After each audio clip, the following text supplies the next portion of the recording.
जय जय श्री राधे। ग्रीवा और शरीर को सीधा करके बैठे, मेरुदंड को सीधा कर लें।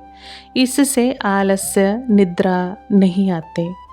आलस्य के नाश के लिए आसन से बैठना चाहिए। फिर ये भावना करनी चाहिए कि भगवान सब जगह निराकार रूप से सदा ही विराजमान है। वे ही साकार रूप से प्रकट होते हैं। सृष्टि के पहले सारी चीजें निराकार ही थी, पीछे साकार रूप में प्रकट हुई। निराकार भगवान हम सबके हृदय में विराजमान है।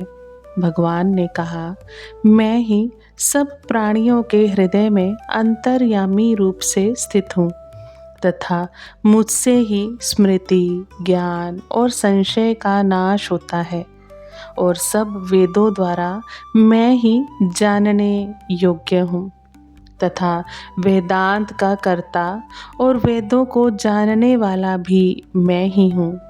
भगवान ही हमारे हृदय में ज्ञान, स्मरण शक्ति और विवेक देते हैं। जब प्रेम हो जाता है तब वे ही भगवान साकार रूप में प्रकट होते हैं। ये बात तुलसीदास जी ने बताई है। हरि व्यापक सर्वत्र समाना, प्रेम ते प्रगट हो ही मैं जाना। जहाँ जहाँ भगवान प्रकट हुए हैं, प्रेम से ही प्रकट हुए हैं। वे परमात्मा निराकार रूप से यहाँ सब जगह है। कैसे हैं? आनंद रूप से हैं। नेत्र बंद करके समझना चाहिए कि हमारे चारों ओर आनंद ही आनंद परिपूर्ण हो रहा है। वह आनंद ही ज्ञान है। उस आनंद को अपने आप का ज्ञान है। हमारे शरीर में रोम रोम में जब कभी जागृति दिखती है, वह परमात्मा का चेतन स्वरूप है। ज्ञान, चेतन और आनंद एक ही चीज़ है। इसी प्रकार इस आनंद की खोज करें तो परमात्मा की प्राप्ति हो जाए। भगवान कहते हैं, जो मेरा प्रेम से भजन करता है, उनके हृदय में मैं और वे मेरे हृदय में रहते हैं। सूर्य का प्रकाश सर्वत्र समान है, किंतु सूर्यमुखी शीशा सूर्य की किरणों को आकर्षित करके आग प्रकट कर देता है। इसी प्रकार जिसमें श्रद्धा, प्रेम होता है, वह भगवान को आकर्षित कर लेता है। भगवान का हृदय से आवाहन करना चाहिए। हृदय से की हुई पुकार भगवान के यहाँ बेतार के तार की तरह पहुँच जाती है। ये युक्ति संगत बात है। जब एक दिन शेष रह गया और भगवान नहीं पहुँचे, तब भरत जी ने आवाहन किया कि भगवान क्यों नहीं आए। जो भाव भरत जी के पैदा हुआ, वही उधर भगवान राम के हृदय में भी पैदा हुआ। विभीषण ने भगवान राम से कहा कि थोड़े दिन आप यहाँ और ठहरें। भगवान राम को उस समय भरत जी की याद आ गई। कहा, तुम्हारा जो कुछ है वह मेरा ही है, किंतु मुझे भरत याद आते हैं। तुम मुझे शीघ्र अयोध्या पहुंचाओ। मैं यदि अब रुकूंगा तो भाई भरत को नहीं देख सकूंगा। जिस प्रकार भरत जी महाराज ने भगवान को याद किया, पहले हनुमान आए, फिर भगवान आए। कहीं कहीं भगवान किसी दूसरे को भेजते हैं, कहीं कहीं स्वयं आ जाते हैं, परंतु प्रकट हो जाते हैं। जैसे गजेंद्र द्रौपदी के पुकारने पर प्रकट हो गए, प्रहलाद के लिए खंबे से प्रकट हो गए। हमें आवाहन करना चाहिए, प्रभु साक्षात आप दर्शन नहीं दे सके तो ध्यान में तो आपको आना ही चाहिए। ध्यान करना तो साधारण बात है। जो भाई कहते हैं हमारा ध्यान है, हमारा ध्यान नहीं लगता, वे वास्तव में ध्यान करते नहीं हैं। 24 घंटे में 1 घंटा भी आप ध्यान के लिए समय नहीं लगाएंगे तो ध्यान किस प्रकार लगेगा?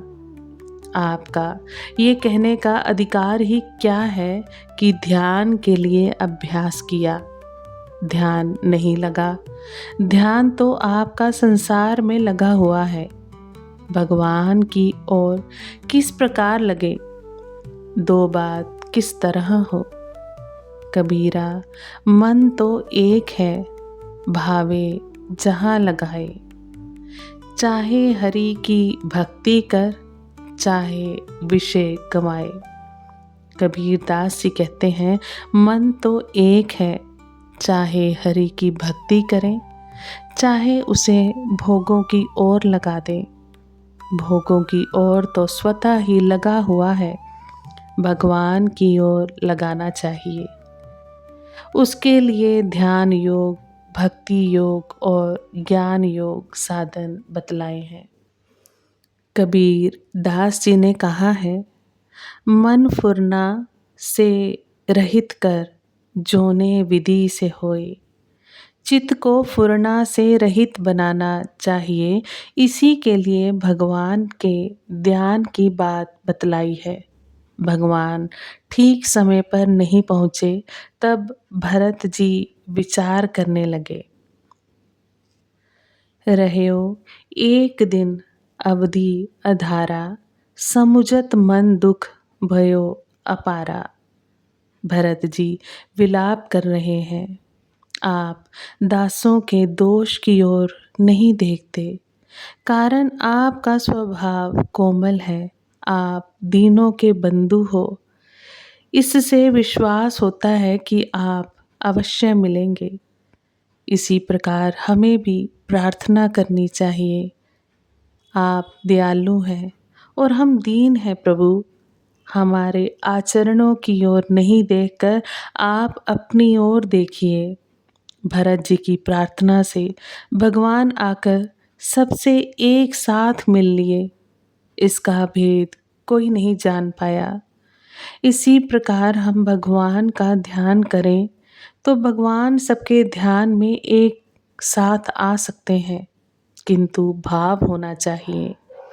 हम और तो कुछ चाहते नहीं, केवल ध्यान ही चाहते हैं। भगवान से जो चाहे भगवान उसे वही देते हैं। शरीर में जो जागृति हो रही है, ये भगवान की कृपा है। इसी तरह प्रार्थना करें और भगवान आ जाएं तो कितना आनंद हो।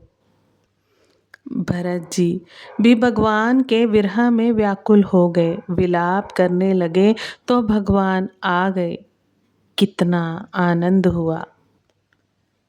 ऐसे ही भक्ति में प्रसंगों का श्रवण करने के लिए इस चैनल को आप सब्सक्राइब करें, लाइक करें, कमेंट करें, शेयर करें। आप सभी वैष्णव जन को श्री हरिवंशी श्री सद्गुरुदेव भगवान की जय हो। जय जय श्री हित हरिवंश।